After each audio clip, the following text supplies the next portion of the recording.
We have a once-in-a-decade opportunity to build a better, greener community. Right now, Sacramento County is in the final phase of writing its Climate Action Plan, which should be a roadmap for Sacramento to get a cleaner, sustainable future. Or, the Climate Action Plan could be a green light for more sprawl development. The choice is up to our county supervisors.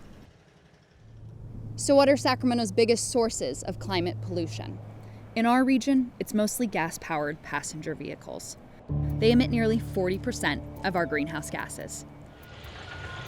More suburban sprawl in outlying areas is the major cause of extra traffic and guarantees more vehicles on the road and more pollution.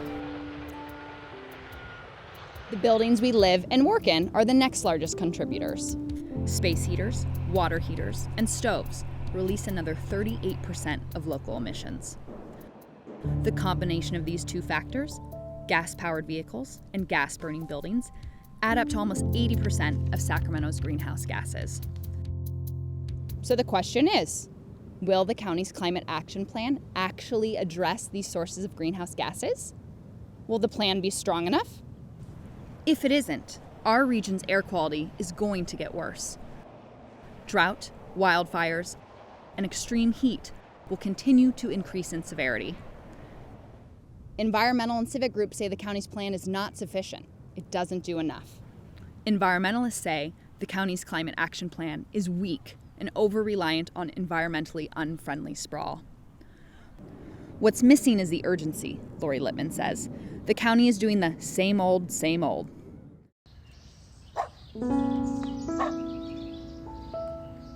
A good plan invests in existing neighborhoods, not in sprawl. And it supports affordable housing in communities most vulnerable to climate changes.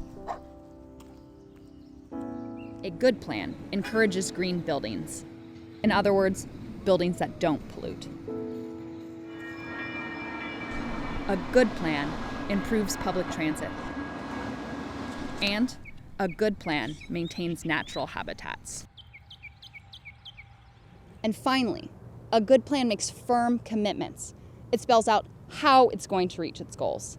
This plan, not so much.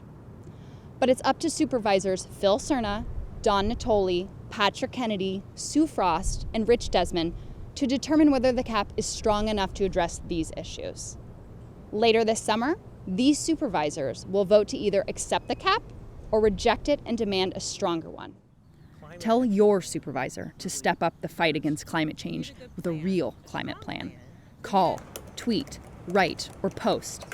Sign up for county meetings and show up to make your voice heard. This Climate Action Plan will determine whether Sacramento County actually fights climate change or just kicks the can down the road. Let them know what you want. Let them know you care. It's a once-in-a-decade opportunity. They need to hear from you.